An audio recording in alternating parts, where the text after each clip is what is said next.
How's it going, people? Welcome back to the GalacticOz Podcast. Lads, we are back. The consistency is on. We missed out on yesterday because, we're the Galacticos and sometimes we don't, we're not very, very, disciplined sometimes. But we said we were going to come back every single week, every single day. And we are back, and we're back with a fellow podcaster, content creator, family member of the GalacticOz Podcast. Hasib, welcome back to the GalacticOz, making his second debut, second return, second appearance.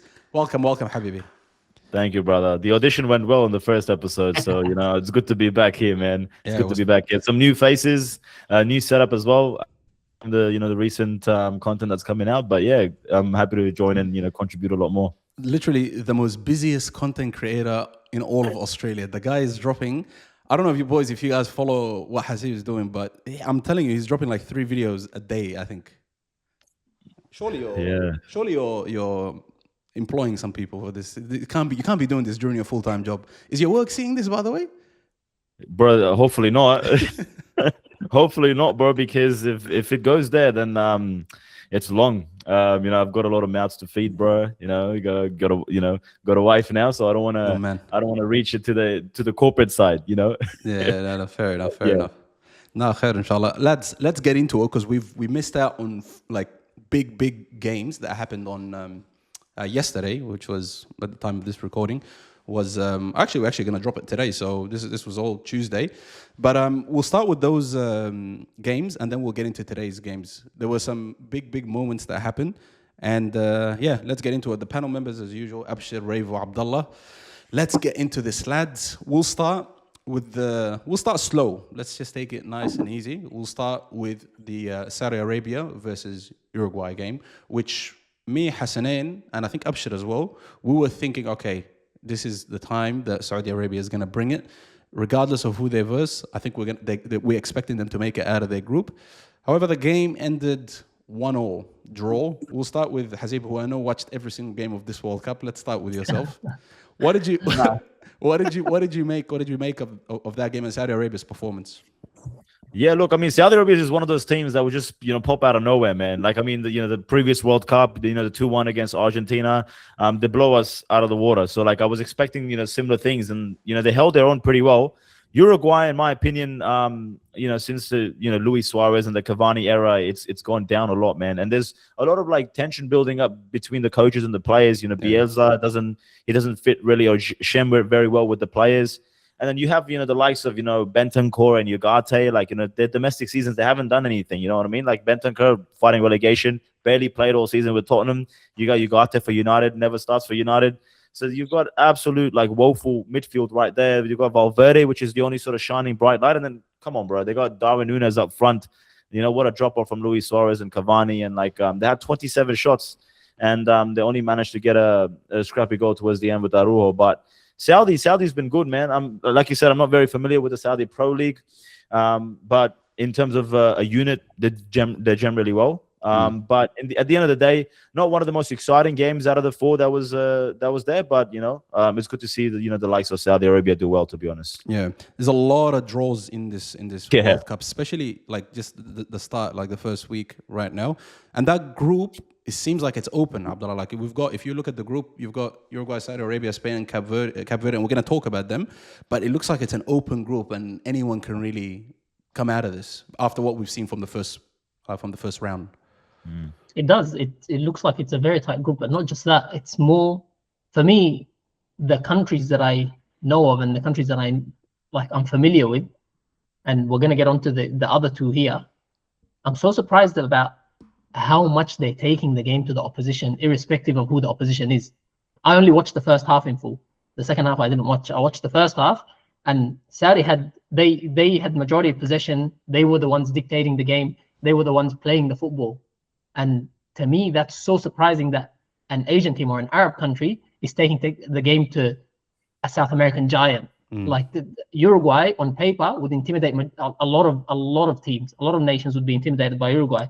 But the Saudis didn't even think about that. They played their football. They dictated the tempo of the game, and they should have come away with the result in the end. But that's the way it goes. Yeah, it's a rough one. And I think we're gonna have to speak about the other games just so we can get to that point of everyone kind of like everybody's playing like they can make something out of this World Cup. It seems like. Oh, I want to get into it, and let's talk about that game, Spain against Cape Verde. Raver, our boy, was on the bench for the start of the game, and Spain looked like guff, bro. They were disgusting. This is supposed to be the number 1 ranked team in the world, I think, or maybe second or third or something like that. But they're supposed to be favorites for the World Cup for sure. And they're versing players, one of them being a goalkeeper who's 40 years old, 4,000 followers on Instagram or something. And then right now he's got 7 million at the moment from that performance. And also I heard one of their players was actually recruited on LinkedIn. So it's like, this is a country that is, let's just say, as Hassan was trying to say, don't deserve to be at the World Cup to that extent. You know what I mean? But like Spain looked shocking. And up until Lamine Yamal came on, and he wasn't even like, wow, it wasn't even the Lamine Yamal performance that we expected, but probably one of the most shocking performances of the tournament so far was that performance from Spain. Would you agree? I reckon we're being too harsh on Spain. I said the night before, we're going to bring out the cones for Spain. They're going to run through them. And look, Cape Verde did a great job. And you know how it is with football, man. There's always some crazy story about this player was a plumber the day before, got flown in last minute. You know what I mean? I wish I was from Cape Verde. I reckon I would have been playing that day as well. But let's not forget, boys, when Spain won the 2010 World Cup, they did lose the first game to Switzerland. And I personally think, right, I reckon Lamine Yamal could have played half fit, started that game, and would have been a game changer. They just needed that creativity, a little bit more extra, and I reckon they could have scored a couple goals. But credit to Cape Verde, man. That was an unbelievable performance. Defensively, like, I think this World Cup, defenses are going to win it. That's what it is. If you can defend good, you're going to go far. Yeah. And Abshir, we need to get your take on this, because Spain, I think, I would say your outmost favorites are behind maybe France or it's either Spain or France from memory. What did you make of your team, mate?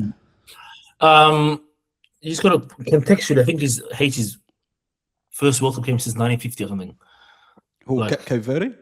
No, okay, that's Haiti. Sorry, Cape Verde. This is the first game ever. Yeah. From what I know of. You know what I'm saying to you?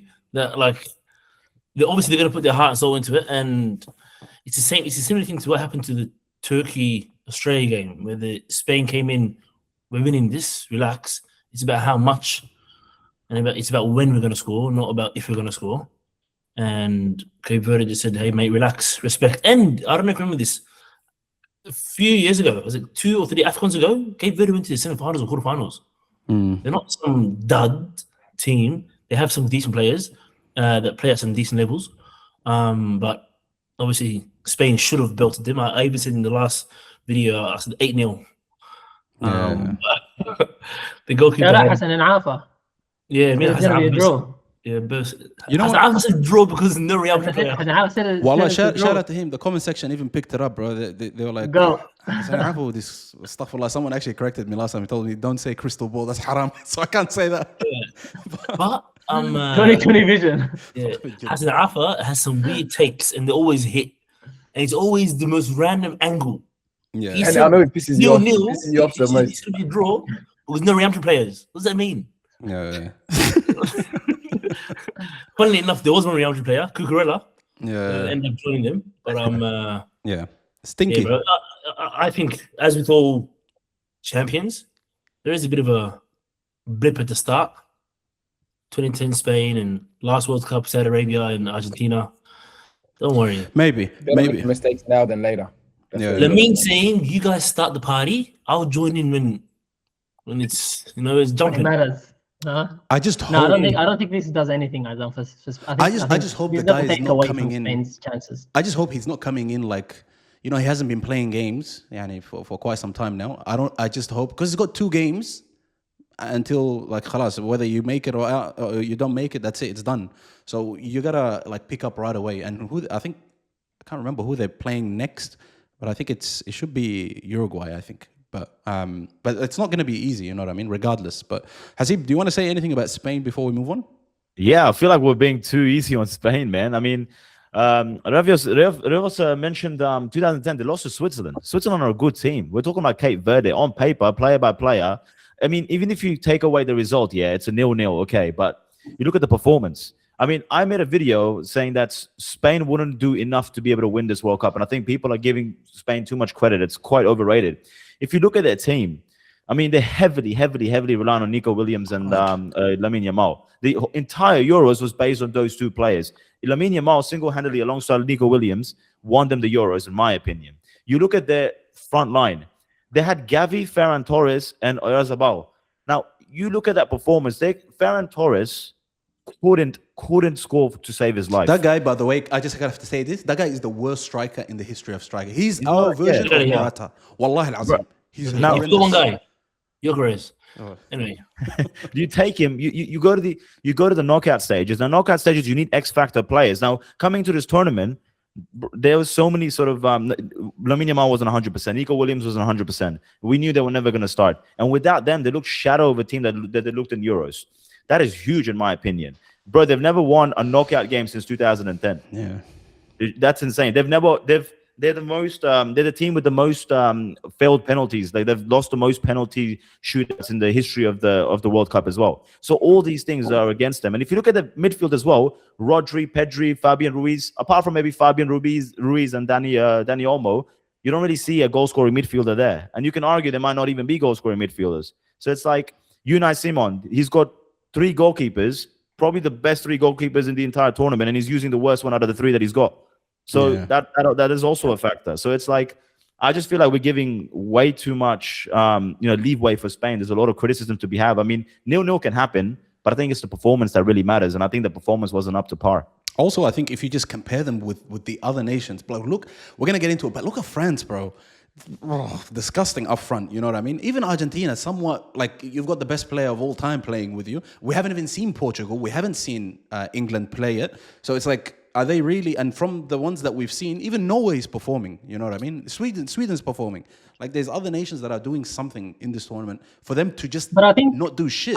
With that, crazy. But the fact that the 2 main players, like Hasib said, the 2 players that they're relying on, and it's, by the way, Hasib, I don't think it's no shame to be relying on 2 players if those 2 players deliver. Yeah. So I think those 2 players coming back from injury, I think that plays a big part. So when it's the knockout stages, or like the second or third group game, and they're not performing, and also the chances that Ferran Torres missed, that tells me that they can create chances even without Lamine Yamal and without Nico Williams. That's the only reason why I'm giving them a bye. Also, they're the defending European champions, so these players know how to get the job done. So I think it's way too early to pass judgment on them. And like you said, first game, anything can happen.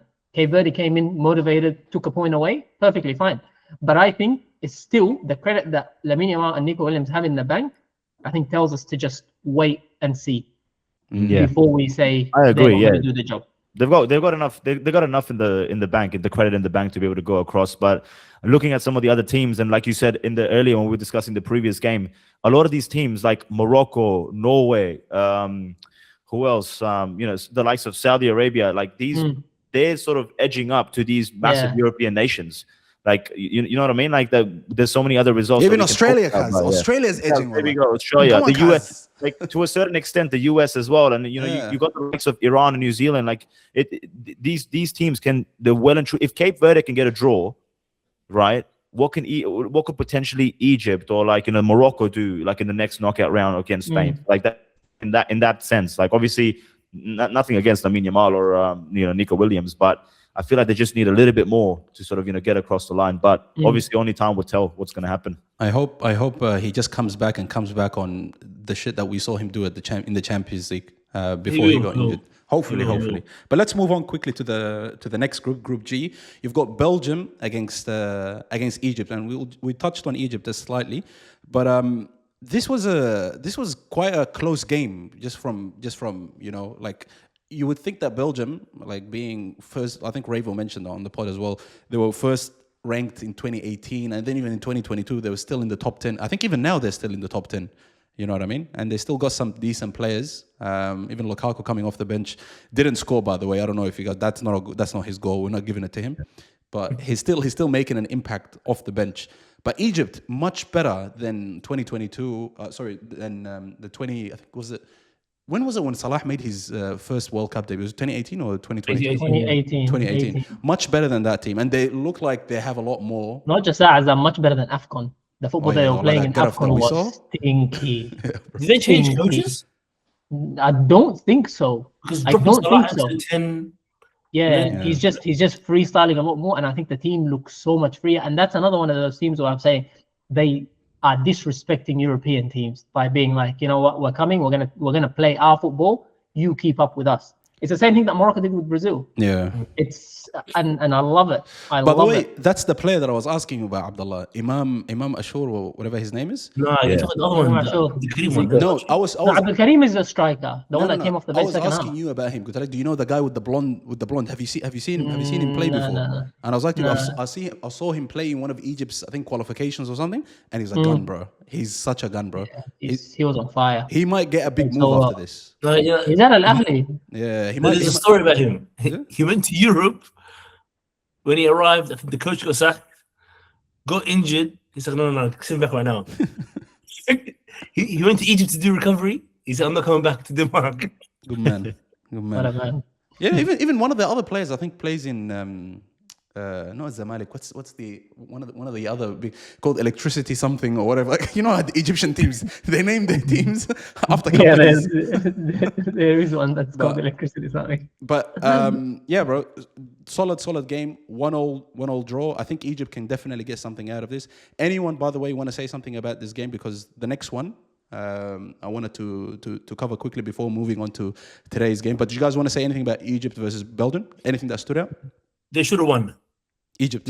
Yeah, every Arab and their dog was saying that, by the way, yesterday. I'm Arab as well, bro, and my dog as well. We were saying it.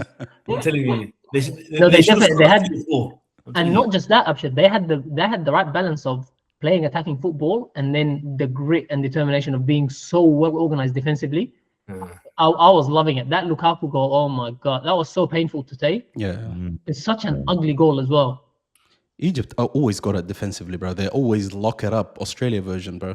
But let's go on quickly to the other game before moving on to today's game. Iran versus New Zealand. This is a team that I think we all want in our heart of hearts to do something in this World Cup. Unfortunately, they came across Tim Payne's homies and they drew 2-2. Another draw in this World Cup. Abshir, your team, Iran. This is your team after your team. No, it's not. It's not. New Zealand's my team. Whoever Iran's playing against is my team. Yeah, fair They're enough. my boys. Chris Wood, boys, by the way. Chris Wood. What a game. I knew you were going to go there. Yeah. What did I say last time? Best striker in the world? One Chris Wood better than two Gyökeres's. This guy. Hey, Abdullah, that touch, you think he's doing it? Gyökeres. No comment. FIFA. No comment. By the way, the way he brought that ball down, boys. The way he was just that was great. That was the best, one of the best hold-up play football for a 90 minutes I've seen. I haven't seen football. Just one thing, even though it was a great touch, what is the defending? No one's anywhere near him. No, because it's the awareness, bro. He pretended like he's gonna go up and hit it. The defender dropped off, then he brought it down. That's the smart part of it, by the way. It's just a simple chest control, but it's all like the feint before it to throw away the defender. I just baited you right now to just talk about him in a nice way. I rate him, bro. I don't mind him, but I'm not making any comments on Gyökeres. At the end of the day, Gyökeres scored, Chris Wood didn't. Yeah. Huh? Gyökeres scored, Chris Wood didn't. 2 assists for that. Anyway, I don't want to make it Arsenal related. Please don't. New Zealand. I was actually so surprised. Yeah. By the way, Iran, I feel sorry for them. Even though I'm anti-Iran, what they get abused, bro. Yeah, what Hassanin was saying, was that true? Did they have to fly in on the day and go and leave on the day? Yeah. Oh, far out, bro. Yeah, the FIFA president came and apologized to them. Like, he said sorry, whatever he's went through. Literally came to their change room after the game. That's not enough, bro. Just make it happen. But yeah, I feel sorry. I actually feel sorry for them. And for a team to just come 5 hours before the game and actually play and then go back at, that is unbelievable. Surely that's FIFA's fault. Surely you understand that with the political situation, either they play their games in Canada or Mexico. Why are they playing in the US? FIFA said they don't want to intervene with the immigration laws of the US of A. So that's why they're like, oh, we can't interfere. But like, I'm just saying, boys, like if this was Qatar, we all know what would happen. Yeah. Also, hey, it was a home game. It was a home game for Iran, by the way. They were playing in California. That's what all the Iranians are. Patrick David. The whole crowd was cheering for them. Yeah. No, it The was whole all. stadium was Iranian. It was all Iranians, but it's You've got the joke, yeah? the whole FIFA situation is a bit of a mess because the guy, he's been showing Trump trophies, he's been talking to him and like giving him all sorts of meetings. What was he saying throughout those meetings about that situation with Iran and them? Like it was, why didn't he bring it up to him then? He just changed all their games to just Canada or Mexico. That would have done it. You know what I mean? It's not that much of an ask, but because they're definitely at a disadvantage because of this. massive. Big time. Massive. Bro, it's all here. They're trying to muck around with them. They don't like Iran. They don't want them to succeed in America or in their World Cup. I have a feeling we might get if Australia go ahead and do a job against USA, we might get that Iran versus USA in the round of 32, and hopefully It'd be lovely.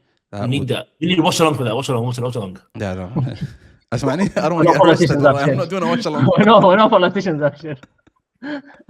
Miss me with that, bro. Let's move on to today's games. We'll start with one of the earlier games. I think the earliest game of the day. Let's start with France against Senegal. This one, let's just say a lot of people were doing this before the kickoffs started. This was supposed to be. I think it was supposed to be the game of the first round, just like Brazil versus Morocco or Netherlands against Japan. I would say this was up there as well. And for the first half, there wasn't much happening, but let's just talk about the individual performance. First of all, Abdullah, you got it right. They managed to get all of those niggas in the starting lineup, bro. Like they had Desiree Doué, they had Ousmane Dembele, they had Mbappe. Everybody was playing, bro, and they managed to get everyone on. And you know what's crazy? Turkey was on the bench. You got Kante on the bench. I told you, bro. I can't believe, by the way, Turkey was on the bench. I told you Turkey doesn't get into this team. Did you not see what Marco Elise was doing? Fire, First of all, let's one step at a time, boys. Because honestly, that first half, I was so impressed with Senegal. Yeah. So impressed with Senegal, and I thought France got it wrong. That was my feeling. Had that match continued as it was, I thought, why would you not play Ousmane Dembele in the false nine that he plays for at PSG? And have Mbappe on the left. Yeah. Why would you not have Mbappe on the left in his strongest position? And then because Ousmane Dembele has been playing up top for PSG, and then you can have Olise on the right and Doué in the 10, or switch them around, whatever you want. So to me, it felt like the first half wasn't working at all. And I don't know if the second half is because the confidence that Senegal had from the first half made them think, okay, let's go attack even more. We can get the 3 points, or whether they're just tired, or the quality of France just showed. I don't know, but that first half, another one of those nations that showed no respect to a European heavyweight, a European World Cup favorite, and went out there and played their football, not just in the final third like we usually attribute to African teams, is get it forward and then just run. They actually played through the thirds from start to finish. It was a footballing clinic. Honestly, that first half, I could not express how impressed I was with Senegal. Yeah, it was top tier.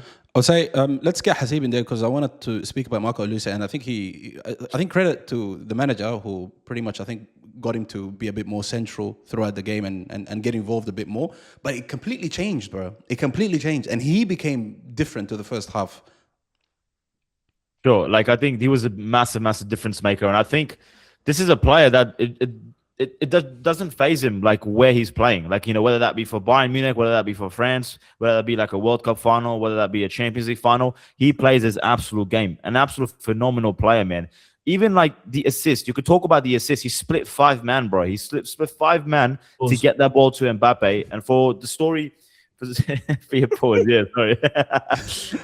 He thread the ball through 5 man, but the thing is that he was doing that throughout the entire second half as well, man. Like when he drifts into that number 10 spot, he's absolutely dangerous. And what he's done, his sort of like, you know, connection with Mbappe is absolutely brilliant. Obviously, Mbappe came to the second goal, but I think Olise was that game changer. I think France shifted to second gear, but the first half, like Abdullah said, like as good as Senegal was, I wish they took some of the chances. Nicholas Jackson hit the post. They had an offside call. Ismail Sarr missed an open chance as well, which was huge. If Ismail Sarr just tapped that in, or Nicholas Jackson got that goal in, I think it would have been a completely different game. It would have opened up a lot more earlier in the game, we wouldn't have to wait for the second half for that. But at least it completely changed the game for me. And obviously Barcola came in, and that was another one that completely sort of took the game away from Senegal, and Senegal were nowhere to be seen in the second half. Yeah, Abshir, I want you to please address Mbappe's biggest hater in the room right now, and please tell us, because the guy, he's been playing. This is his third World Cup, okay, and now it's either him or Messi who's gonna hold that record by the end of this World Cup for the most amount of goals scored in World Cups, in World Cup history, pretty much. He hasn't done shit. We all acknowledge that he has not done anything from 2022 Qatar in Lusail until today, wherever the hell they played in Canada or wherever they played. He hasn't done Giant Stadium, come on, the final. God knows. He hasn't done nothing. So please address Abdullah. What does Mbappe have to do in this World Cup to recover the hype that we had The 4 years that he just I will answer for Abdullah. Abdullah will be satisfied with my answer. You said Mbappe hasn't done anything from 2022 to now. Mbappe hasn't done anything from 2018 to 2022. And then 2022 to now. All he does is World Cup, and the whole world's watching. When the random guys on the street that know nothing about soccer or football are going to watch, that's when I show up. I'm sure while I put the fries in the bag, bro. Yeah, this guy here, Mbappe, whatever happened in the French league, chuck and win. 2018 World Cup, Ranamak. 2022 World Cup, he's the Shakira of football. Exactly. That's what we need, bro. Absolutely not. Shakira of football, and he's making $2 million a week, bro. This guy here, put it this way, there's a few things guaranteed. Mariah Carey is going to make her money in December. You know what I'm saying to you? Shakira is making her money every single World Cup. Speed is the biggest streamer in the world, and Mbappe performs on the world stage. That's not what I wanted you to say to Abdullah, wallahi. I didn't want you to say that. No, but I don't know if Abdullah agrees. Abdullah believes that Mbappe performs on the world stage. Maybe that was something we didn't discuss. Abdullah, do you reckon Mbappe World Cup's good or bad? Come on, bro. Abdullah says the reason why I asked you is because Abdullah says this guy is only a World Cup player and he doesn't do anything. I agree. Okay, then you are the wrong person to ask. Until he becomes, until he grows a pair of something, and decides to change his career in club football for the better, no one will respect him at all, bro. Okay, moving on. Revo, me and you love history.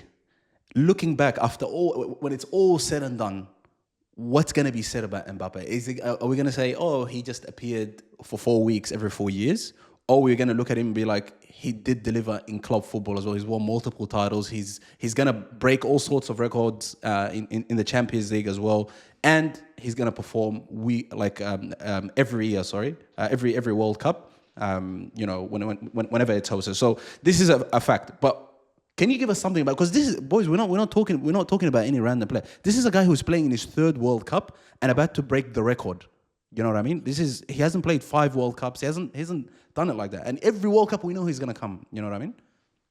Me, I reckon Mbappe is gonna have, like R9, 2 careers, but his 2 careers before 30 is gonna be his international career. After 30, his club career. Give him time. He's gonna win all his Champions Leagues. I have short-term memory when it comes to Mbappe. Once I see him chuck on the French top, everything else is forgotten. Wallahi, that goal shocked me. Because don't forget, Ibrahim Mbaye. So this is the first time he's seen him play like this. Smacks unbelievable. I said, oh, Senegal's back. Yalla, let's make this a 2-2 game. Not even 30 seconds later, bro, Mbappe says, give me the ball, bro. Let me show you how to kick a football. Boom. Top bins, runs off. Like the show's all about him, bro. Yeah. To me, Mbappe treats Mbappe is like a guy from Melbourne, bro. He runs amok the whole year. MPL, we don't care what he does. When it comes to Asfa, he shows up. Allah yagrifak. Allah yagrifak. For comparing Asfa to the World Cup. The whole community goes, what?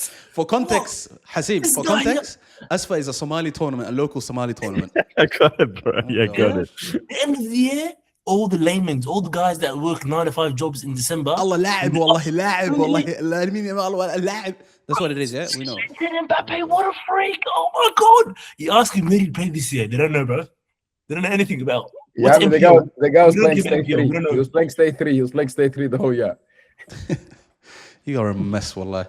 Anyways, let's move on from Nah, France. seriously though, the only thing that Mbappe lacks in his club football is just humility. That's all we're asking for. Humility, become a part of a team, a coherent part of a team, and help a team win something.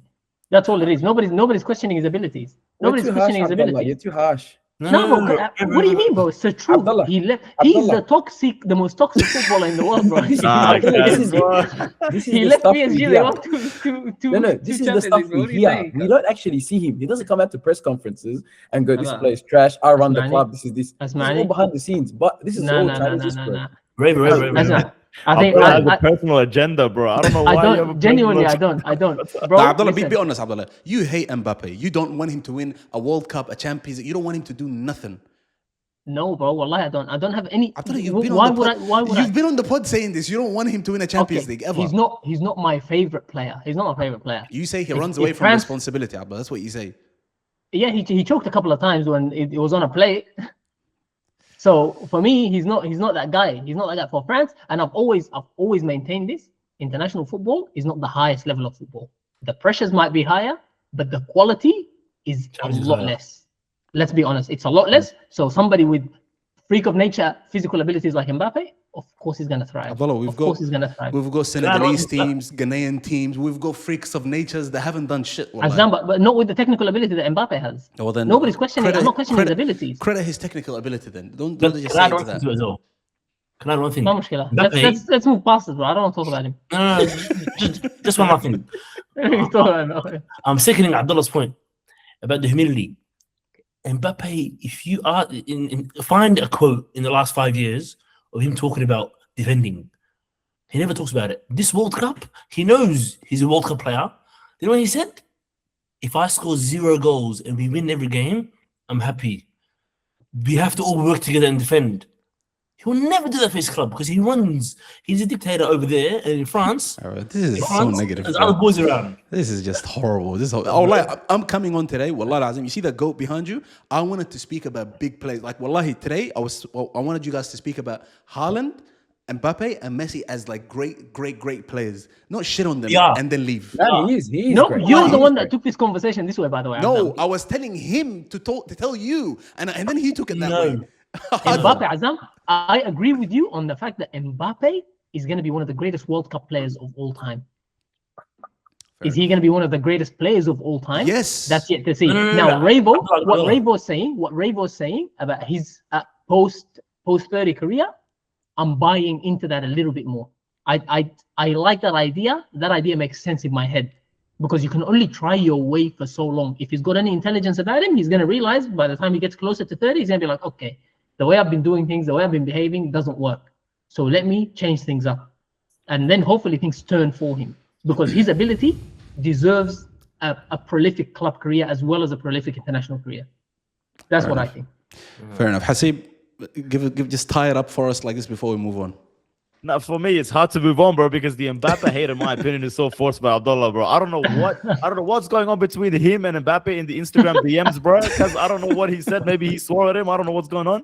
But this is outrageous, bro. Because when we talk about greatness, when we talk about Pele, when we talk about R9, when we talk about Rivaldo, Cafu, Roberto Carlos, we don't talk about their club careers at all, bro. We talk about the international careers as a whole. So for them, for us to talk this way about Mbappe, because Mbappe has a World Cup in 2018 as an hat-trick the following year, bro. A hat-trick in the World Cup final when the team was down and ground. In his club thing that you said, Abdullah, but I feel like when it comes to club, it's a bit unlucky, bro. I understand like he's a dictator and whatnot, and whatever media wants to portray it.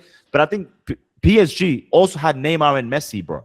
They also had other factors around them that didn't favor them for Champions League. When you move on to Real Madrid, they have other factors in. Bro, Tchouameni and freaking Valverde are having punch-ons in the dressing room, and we're here signing petitions to get Mbappe out of the club. We have Florentino Perez coming out and going off at the media and having crash outs every other day. We have our defenders, Rudiger, slapping the staff. There's so many things that are wrong with Real Madrid. Mbappe is just one factor of that. But we don't, Azam, we don't want to turn this into like an Mbappe debate. We can have that as a separate episode. We have to speak about him positively today. But just to counteract those points quickly, Real Madrid was winning before him. That's the only reason why those petitions, like those hundreds of thousands of people signing those petitions, they can't all be blind. You can't tell me everybody seeing this. Real Madrid fans are not a good, accurate representation of what's going on, but they're the most spoiled fan base in the entire world. We have Hassanin Afa as the greatest example of that, bro. We don't need this. No, also they voted Luka Modric in his first season as their worst ever signing. I remember that. But that's besides the point. The club was winning before him, and then PSG, Neymar carried them to a Champions League final by himself. The main thing that I hold against Mbappe is he had a return leg only 1-0 down at home to Borussia Dortmund, and he didn't get the job done in a semi-final of the Champions League. That's where I'm like, okay, you had everything set up. It's a home game. You're only 1-0 down, and it's Borussia Dortmund. Nobody told you it's Real Madrid. Nobody told you it's prime Barcelona. So to me, when that pressure came, he couldn't carry them across the line, and he's been chasing that Champions League since. And when he left, they won it. That's my thing about him. But today, he's proven again that he's one of the greatest players in the world. And his World Cup records and his World Cup performances are for the history books. Yeah. There's no question. The French Miroslav Klose. Yeah, Abshir, you have been saying some guff today, bro. But all right, let's just move on. The next game that we should probably speak about before we get in, because I'm going to leave the main event for last. Let's talk about Iraq versus Norway. Unfortunately, for Iraq, they lost 4-1. Big defeat. But I think there's only one player here that we should really speak about. His first World Cup. The narrative was supposed to be Mbappe versus Haaland after the Messi versus Ronaldo era was supposed to end in 2018, 8 years ago, and he was supposed to be kicking off. But today he got his chance to play in his first World Cup match and scored. And not only did he score once, he scored twice, the GOAT, Wallahi Azim. And I feel like you can say whatever you want about Haaland when it comes to his poaching ability or just the fact that he's not an all-round great footballer. But the guy has literally took his nation and brought them in the World Cup, and now he's scored for them and won them the game pretty much. And you know what he does in his club career. So I think this whole negative talk about him, even Zlatan Ibrahimovic coming out and saying, I'm a better player because I'm an all-round player and blah, blah, blah. Thanks. Look, bro, we're all entitled to our own opinions, but when you deliver at that level, and he's going to get to 500 goals. He's going to get to 700 goals eventually. We all know this. His goal-to-game ratio is ridiculous, and his output is outstanding at Manchester City, and he's going to continue to do so. I think it's time to put some proper respect on this guy's name. Like this is the time to start showing some love. I want to start with Ravo because Ravo is not a negative person. Where do we rank Haaland right now after these performances? Just a general striker. I don't know. What more flowers? One goal was all right. The second goal was a mistake by the keeper. Habibi, why is everybody so... He's trying to piss you off, bro. Why is everybody so negative today, bro? He's trying to piss you off. Look, to be honest, in comparison to the French game, France, they were Senegal. They're versing Iraq. Shout out to Iraq. Ravo, can I just, before you continue, I want to tell you something. Hassan Idris said all Haaland needs to do is take his nation to a World Cup and perform at the World Cup for him to become an all-time great as a number 9 and as an all-time great as a footballer. Because his nation, we're not expecting him to win the World Cup. To be at the World Cup, for a start, and then to do well. So his club career speaks for itself. Now he's done this. Do you think that this was a needed box for him to tick? Not yet. This is not the game. This is not the game. The game against Senegal and the game against France is when we can make those judgments. The next game's in the group. That's what I think. I think, come on, Iraq, look, shout out to them. They made the World Cup. And wallahi, they played with heart. But I'm judging Haaland against Senegal and against France. That's when I'm going to say, yeah, this guy is a great I think we should just judge Haaland because he brought his nation to the World Cup firstly. And then on his opening game, this is his first shot, boys. Like the other players have had like 1 or 2 bites, of the cherry. This is his first chance, and he scored. Like he did what he does best. Doesn't matter if it's a tap-in, a mistake, a gut-off, whatever it is, bro. He delivered, bro. He delivered. He done his bit. But Azam, let's not take away from the fact there's some decent players as well in Norway, and they're a good team all round. He's just the cherry on top, let's just say. And end of the day, they're all playing with the same size 5 ball. So it's nothing crazy. You know, But but what a letdown for Azam. I've never. I'm gonna judge him against Senegal and France. That's when I want to see Haaland. Okay, from one negative person to another negative person. Abshir, what do we have to say about Haaland and Norway's performance today? I actually tend to maybe agree with Hassan. Good man. Like it is like if you're deep, it's ridiculous, bro. Like Norway, if Norway played Australia today, we would actually think we could beat them. Do you know what I'm saying to you? And imagine take Haaland out of that. Like if Norway didn't have Haaland, we're thinking Norway we should beat them comfortably. But then now with Haaland there, you think okay, wait, this is a different kettle of fish. But yeah, bro. I'm pretty happy for him. Honestly, I was quite happy he scored, especially the second one. I love that kind of stuff. Yeah. I'm a big fan of this kind of goals. But I don't care if against Senegal and France he buckles and doesn't do anything, and Norway rubbish. Then you can maybe say, okay, he went to the World Cup and didn't do much, but a game's a game, 90 minutes. Like I said, same size 5 ball, but he's got to do it. Guys, this is a great achievement for our player, bro. This is a massive. We're very we are underestimating what this means. Like even like when 48 teams. When Nestori goes and scores and becomes Australia's youngest goal scorer and scores a beautiful goal like that, and that's his first bite, at a World Cup. We're celebrating it like, oh, it's like this. Oh, this is just as big for. He's never played at a World Cup. This is his first game. You know what I mean? And after years of his country missing out, he's brought them to the world stage and he's delivered. You know what I mean? 2 things. Yeah. Nestori plays for Australia and he's from the 2nd division of England. He's a 20-year-old kid. He hasn't done anything in club football. Boys, but it's the World Cup. I'm saying it's the I stage. understand. It's the stage. And He's never reached division that. is 48 teams. It's Cape Verde and Haiti playing in the World Cup, bro. If Norway didn't make this World Cup and Haaland didn't score goals in this World Cup, You would look at him sideways. What's wrong with him? That's what I'm saying. So when he does do And it, the fact that he went there, okay, well done. You went there. It's the first step. It was 32 teams, and he goes there and he scores against Senegal, the African champions. because When of there's the worst, smaller- wallah. when there's fewer teams, If someone hears you speaking, you would think you play Champions League football. You've done it all. Nah, Shut up, bro. I You're a didn't. fan just like us. Appreciate it, wallah. I didn't even. No, Yeah, hey, Azam, we have to give him his credit. They finished top of their group, you know that, in the qualifiers. I was just gonna say they would have qualified even for a 32 World. Yeah, even if it was 32, they would have made it. Cup. You know, but I'm just saying, just wait till next week when they verse Senegal, when they verse and then So France, you're ready to Senegal. hate. You're ready. You got your notes. I'm No, ready. no, I'm already waiting. hating. I'm actually keen for the game against France. I think that'll be an unbelievable Good, wallah. Mbappe Thank versus God. Good. I don't want any success for Norway after the nonsense they pulled last World Cup, doing this and like we're not gonna go to Qatar. You're not good enough. What? That's why you went there, buddy. And now this World this American fake World Cup 48 teams. You want to celebrate? In fact, I rescind what I said before. It wasn't a great achievement. Hasn't then kick rocks, bro. Yeah. Let's go here, bro.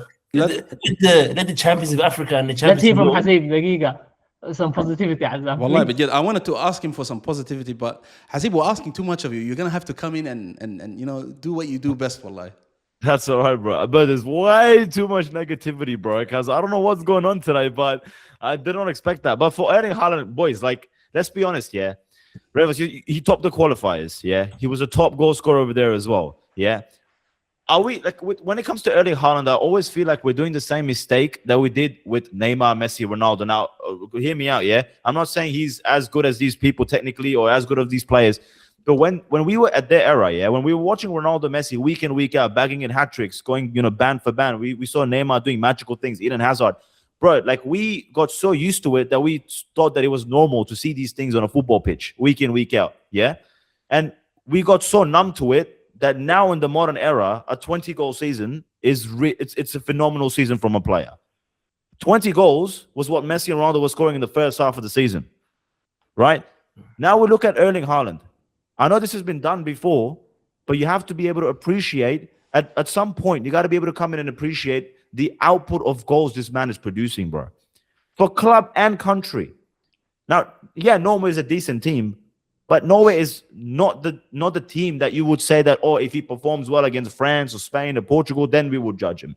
They're not as good as Spain for Portugal and any other big European teams. I just feel like we don't appreciate him enough because we're so used to the fact that he's bagging in goals on a domestic level. Now he's doing it on an international stage. So I think you need to be able to give him his flowers, because no matter what, the sheer output of goals cannot be ignored. Facts, no, absolute facts. And let's wrap it up right now with the last, with the second last game, Austria against Jordan, which was a nothing really game. I'm not even gonna bother asking Abshir or Revo. Maybe not even Abdullah. Let's go back to Hasib.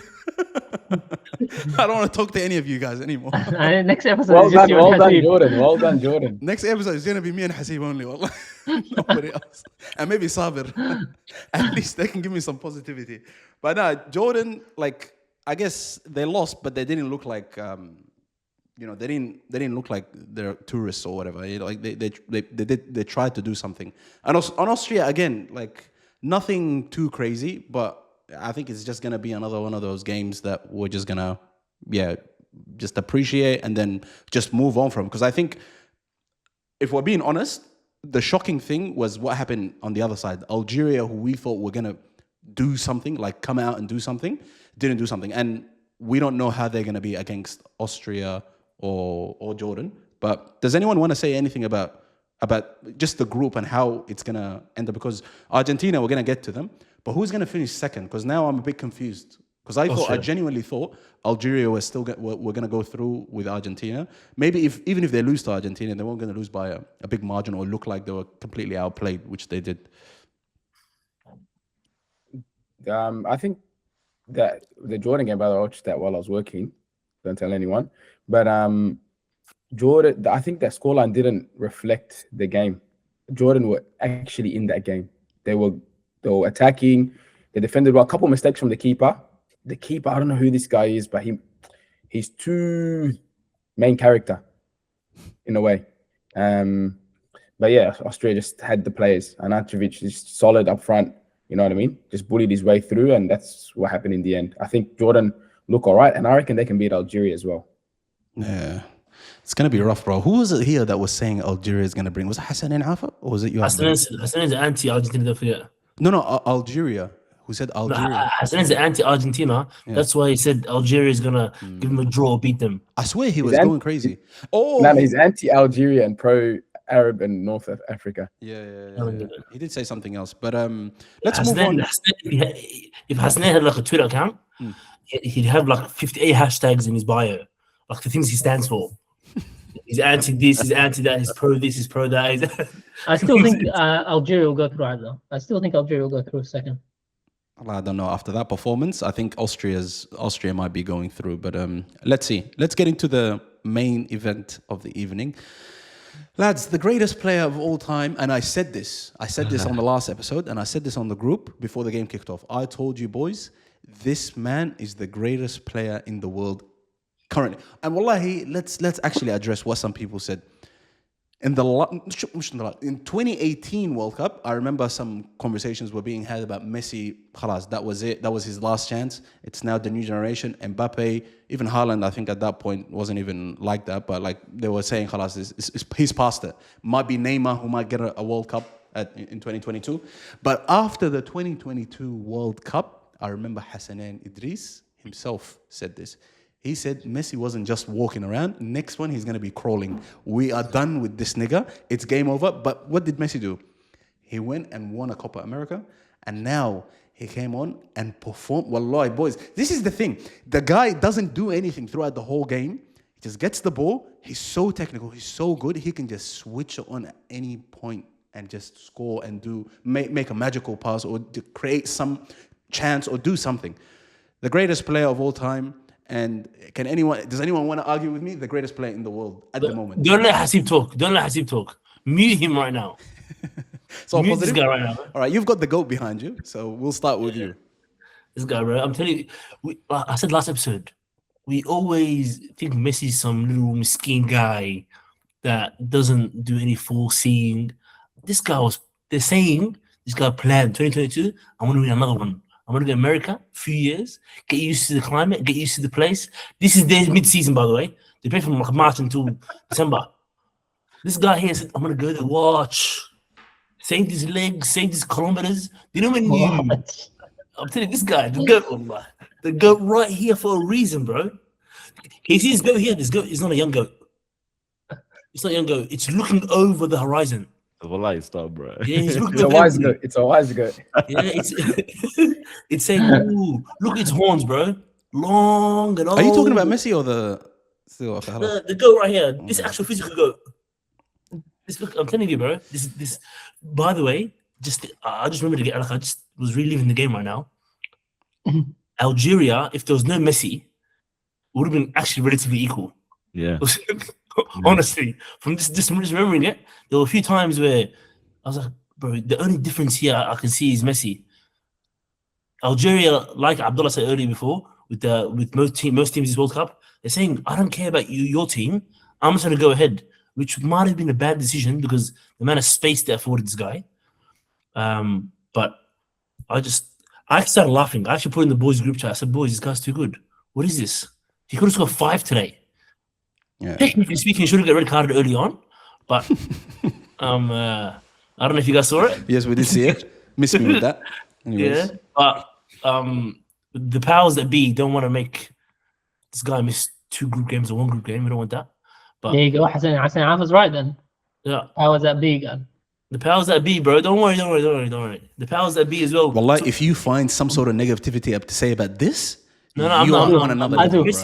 Messi's still 3. No. Zidane gave him 2 goals. Zidane's son, huh? Yeah, he's got, bro. Come Because on, like, wallahi, that guy's fries, bro. Thank He's God he such a picked bum, bro. Algeria, bro, and thank God he's a goalkeeper, bro, because that guy was absolutely trash, bro. Why didn't Mahrez play? do you think he should have saved the first one?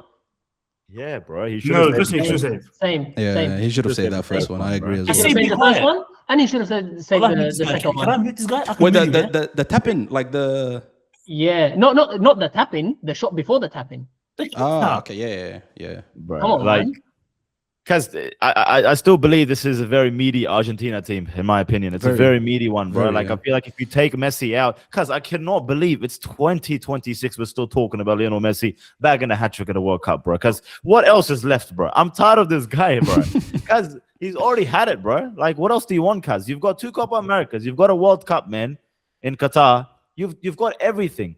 He's still got people playing for him, bro. Like, look at this team. They still got playing for him. They're playing for one man only. They're not even playing for the country. They're playing for Messi. Bro, I'm tired of this, bro. And I'm asking my 41-year-old goat to be match this. Why, Wallah, bro? I'm Like, telling come you, on, that man. guy is stressing. The tonight. 40-year-old I don't think he's gonna moan, sleep, bro. bro. He's No joke. stressing, bro. Yeah, What, how's bro, he gonna like- beat this? He can't, Hey. bro. I don't need this, bro. Bro, I need him to get I it. don't need This is the year, bro. After almost like since I started watching international football since 2010, I'm like, we've had crap Portuguese team after crap Portuguese team. One time we've had a decent Portuguese team that could potentially do something, and then now he goes on and bags a hat trick first game. Cause I have no words to say. I can't even fault it, man. I just have to take the L. They're more dangerous now, and he's more dangerous now, purely not because they have a better team, it's because there's no pressure on them. Yeah. Agree. If they get knocked out group stage, everyone goes, oh, he already won it. Yeah. But Yeah. like and don't forget they haven't got Di Maria as well. Di Maria is super clutch, super clutch. They have some but- random guy playing. I don't even know who on earth that is, but the midfield is the same. You know, Enzo Alvarez, Fernandez- Junior Alvarez was on the bench, bro. He wasn't even Yes, he's starting, bro. So Yeah. shocking, bro, for Lautaro That Martinez. Lautaro, bro. He is an actual bird, bro. That guy, bro. Man. He's the worst. And do we know why Mahrez was on the bench? Because when he came That's on, what I said before. it's a different game. Yeah, honest, I don't. But the young guy plays for Feyenoord. Yeah, Plays yeah. for. He Oh. plays in. He's all right, bro. Right, yeah. I don't know what happened to Abdullah, but I think he just disconnected. But I was gonna ask him the difference between Messi and Ronaldo when it comes to the international stage, besides the ability that we all know that Messi has, is the way his teammates act around him. If you were to just watch the game and just watch for Messi, there are times where the ball is like 10 meters ahead of Messi. And then they look back, they're like, oh, where's Messi? To try and pass it to Messi. Or wherever he is, he could be on the corner flag and the ball is 1-on-1 with the goalkeeper. If he says, they'll give it to Messi. Like, it's like that. They just listen to him so solely. And I don't think Portugal or Ronaldo has that luxury where even if he's making a run, Bruno Fernandes might take a shot. Even if he's making a run, maybe Joao Felix might go for the goal. You know what I mean? Honestly, Azam, like, it's interesting that you say that, bro, because I feel like that's what Argentina as a team does for Messi is what Portugal needs to do, or Ronaldo deserves Portugal to do that, bro. Because before Ronaldo, Portugal were nothing, cuz. They were absolutely nothing. Portugal gave them everything, bro. You got the nations, you got the Euros. He's delivered every single time for Portugal, bro, and not once this team has carried him. Yeah. And matter of fact, it's got negativity all over it, bro. The Portuguese press is against him. Sometimes his teammates against him. Sometimes Bruno Fernandes has issues with Ronaldo. But if you look at it on the other side, bro, you've got these. Okay, go on, yalla. Go on. He hasn't delivered in the World Cup stage. Continue. He says delivered everywhere. This guy here, Relatively speaking, bro, because Argentina is a much better team than Portugal, bro. It is. Matter of fact, for us, God knows how many years, Messi should have won the World Cup earlier. I'm not going to hold it against him that he won it late, but I'm saying he should have won it in 2014. He should have done better in the Copa Americas previously. Yes. Messi retired, right? He retired, and then he came back, and then he won it. Like, Ronaldo never did that, cuz. Ronaldo never had the option to do that. Ronaldo, it's a country with 10 million population, bro. Like, it's a... Can I connect two things? Can I connect to tomorrow morning's game and Portugal's tournament run with Messi right now? Like I said before, Azam, if Messi gives a through ball, you know automatically the guy's going to take a touch and say, where's he again? Yeah. And lay back. Everyone knows that. Even you as a watcher, you think, where's Messi going to appear from? But the difference with Messi and Ronaldo is Messi's a playmaker, so he's deeper, so everyone can run for him. Ronaldo is a finisher, is up front in the... He needs everyone to provide for him. It's a different story. Yeah. And the main thing that I think you guys can rebut me if you want, but I think Messi accepts his aging. Accepts his getting old. I think Messi has no idea what's going on. I think he has no idea what's going on. Wallahi, He has no idea what's going on and then scores a hat-trick. Has he? Got that tism, bro. Like, Facts. What I would just... Cause he has no idea what it's going on. This is a normal day, cuz he just like I can score a hat trick, I can score it. Let me just score it. It's not like it just comes to him, bro. Like, I'm saying to you in terms of he accepts his aging, in terms of he's not going on those mazy runs he can do. He's not sprinting, he's not going up and down. Ronaldo, I swear to God, for Azam knows pretty well. I'm not the biggest fan, but with all your videos and all your perspectives, it's starting to sway me a bit. If Ronaldo accepts, I'll play 35 minutes a game, 30 minutes a game, last 60, 55, from 55 minutes onwards to 90th minute. Imagine you're a defender, you played first half with some random dud striker, Gonzalo Ramos. Second half starts, 15 minutes in, Ronaldo comes on and you're knackered. Yeah, I'm sure. That's fine, bro. I swear to God, Ronaldo scored 85 goals this World Cup. I get it, bro. But bro, like that's the thing. There's no competition up front, bro. There's no one up front, bro. Gonzalo Ramos had a shit domestic season, bro. He did not deliver for PSG. He hasn't done it for a very long time. Since he bagged that hat-trick last World Cup in 2022, he hasn't done anything for Portugal. He hasn't done anything for so as much as you're trying to bag Ronaldo, as much as the media tries to bag Ronaldo about, it's Ronaldo versus I'm like, bro, there's no one there. Who are you gonna start up front, cuz? That's what I'm trying to say. Joao Felix, someone. No. Felix, bro. What are you talking about? I'm not saying it to downplay Ronaldo. I'm saying I know what you're saying. Ronaldo plays 90 minutes today, 90 minutes next week, 90 minutes third group game. He's going to be cooked physically. First Ronaldo in the knockout stages, 30, 40 minutes a game. Bro, that is cooked, bro. Ronaldo playing in 90 minutes and then possibly extra time and then possibly penalties. Okay. And then he has to play a few days later in another knockout game. We don't want that. They did that against Morocco. But he's 41. He's not going to have that game-changing ability coming in the last. He's not going to affect the type of effect that he's going to have when he was 10 years ago, bro. We saw that against Morocco in the 2022 World Cup. Gonzalo Ramos stank up the gaff after scoring that hat-trick in the previous round. They started him against Morocco. They were down 1-0. And then they bring on Cristiano Ronaldo, who Portugal only happened to create one chance. And that's it. And he obviously missed it. But like, that's what I'm trying to say. Like, Portugal is not that team in the 2022 World Cup. So they did that. So they did what you were saying. The ball of 2025, it didn't work, bro. It doesn't work. I know this is a Messi part. And they're saying Messi, they work for him. Yeah. And Ronaldo, they don't. If you're saying Ronaldo can't impact the game in 30 minutes or 40 minutes, what can you do from the start then? No, I'm saying he can, but I'm saying Portugal does not have the capabilities for that in 2022.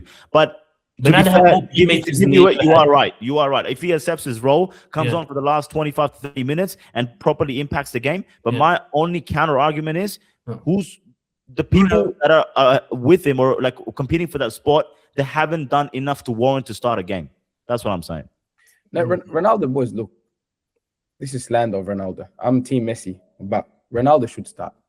Every game. He should start, and you sub him off when necessary. Yeah, That's what it is.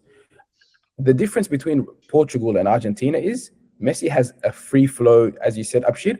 He plays that 1-2, and in a way, even if a player goes off and takes a shot, he doesn't look back and go, Messi, I'm sorry, raises his hand and stuff. If you watch Portuguese players play with Ronaldo, they actually are anxious. Homeland vibes. Vote. I'm not lying. Like, go watch Nigeria versus the friendly just before the World Cup, Nigeria versus Portugal.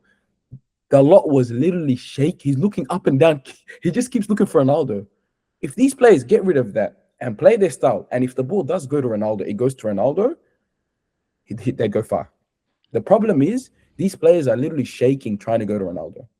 He has to make it do what Messi does and just flow, play around, move around, change your positioning, and I swear Ronaldo will go far. Lads, we've got to wrap up because we want to drop this episode as soon as possible so the guys can enjoy and it can be relevant. But before we do that, we've got some massive games what we've got to talk about. Your GOAT, Hasib, Ronaldo's playing his first game of this World Cup. What prediction are you giving us playing against Congo?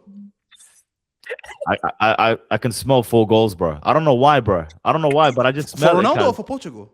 No, for Ronaldo, bro. What do you mean? There's no Portugal, bro. It's only Ronaldo versus. Is that mute me? Is that mute me, please? Huh? Mute me. Don't mute me. But I'm telling you, bro. Ronaldo's gonna do a madness, bro. All of you guys, you're gonna eat your words, bro. Next episode, I'm gonna come here with my Ronaldo jersey, bro. None of you gonna chat to me. I'm telling you right now. Coming, Abdullah. Don't do that, bro. Don't come back, cuz, please. Abdullah's gone. That's okay. Khalas, we're establishing that Ronaldo's gonna win. Revo, Abdullah, Revo, Abshir, give us some quick predictions for Ronaldo or just Portugal against Congo. I'll go 4-1 Portugal, Ronaldo double, Bruno and Bernardo to score. Abshir? I think they'll smash them. Same thing, 4-0, 5-0. Yeah, Congo hasn't got a chance. I don't know. You have some history against Congo here in the AFCON in Melbourne. What do you think is going to happen? In the AFCON in Melbourne, we have their number. They've never beaten us. Don't worry about that. But I think it's going to be a tough game for Portugal. I think they win 2-1 though. 2-1's a close one. And another big nation that has yet to play is not the last one really. England. Lads, they're playing against Croatia. Massive game. Croatia, we thought they were on old legs last World Cup. This World Cup, they might come on with crutches and wheelchairs. But let's see. England against Croatia, lads. I'm going to go a solid win for England. I'm going to say 3-0. They might surprise people. I think England might actually come out and do something under Thomas Tuchel this year. Abdullah, what are you saying? Yeah, I think England win, but I don't think it's going to be as easy as that. Actually, you know what? I reckon they draw 2-2. Damn. Abshir. I think same scoreline as you, bro. 3, 4, 5. What, England win? Yeah, I think Croatia's just finished, bro. I think Croatia, like, if it was Croatia from 2022, where they have more legs, like you said, I don't think. And we gotta respect that nice spine, bro. What do you call it? With Kane and Bellingham and Rice and the two. I'm very excited, wallahi, to watch England. I'm very excited to watch England, bro. It's gonna be flying wingers, even though they're not the best wingers. Like Gordon and Madueke just flying in behind. Because I need respect, bro. Respect. Yeah. Anyway, we'll move on. We can talk forever about these guys, but yeah, I think 4-5-0. Revo? England 2-0. England 2-0. Hasib? 1-1. 1-1. And then the last 2 games, Ghana, Panama, Uzbekistan, Colombia. I'm going to say Ghana, Panama. I'm going to say I haven't seen too much of the South American teams, bro. They've been... You're going to hate that, by the way. Not that great, bro. So I'm going to say Ghana for the win. I'm not sure how many. And then for the Colombia game, I want James Rodriguez to turn up this year. Give us one more ride, kid. I'm trying to see something. Abdullah, what are you saying for both games? Yeah, Colombia and Ghana will win. And I think Colombia, don't worry about James. It's Luis Diaz is going to come through. Luis Diaz is going to be beautiful to watch, wallah. I think it's going to be 2 draws. Enough draws, wallah, this World Cup. Bravo. Yeah. Uzbekistan to win in Ghana. Uzbekistan. Yeah. What's going on, Raver? Are you talking Shout to out someone? to What's going on? What's her name? What's her name? What's her name? What's her name? What's going on? تنام بجد والله. Aziz, what are you saying? Last two games. I'm saying I think Ghana win, and then I think like I said, Abdullah said, Luis Diaz masterclass. I think Colombia would run a riot. I think under dark horses as well. Yeah. No, solid. Lads, a pleasure, like always. We're going to continue doing this. Inshallah, we'll be back, if not tomorrow, then definitely the next day. We should come back tomorrow because Portugal's playing and England's playing. So it might not be as long as today's episode, but hopefully we can deliver. Like always, make sure you like, subscribe, and turn on your notification bell. We'll see you guys next time. Take care. Just Peace. one second, guys. All my niggas, we intimidated. All my they intimidated. Burn City, we intimidated. Got my young boy, and he intimidated. All my shooters, yeah, they really aiming with them cold niggas. We ain't got no patience. Money talks in my conversation. One niggas, they imitated. Ask my dogs, we intimidated. Ask my bro, we intimidated. How you poppin', no niggas hating, and I play the whole to keep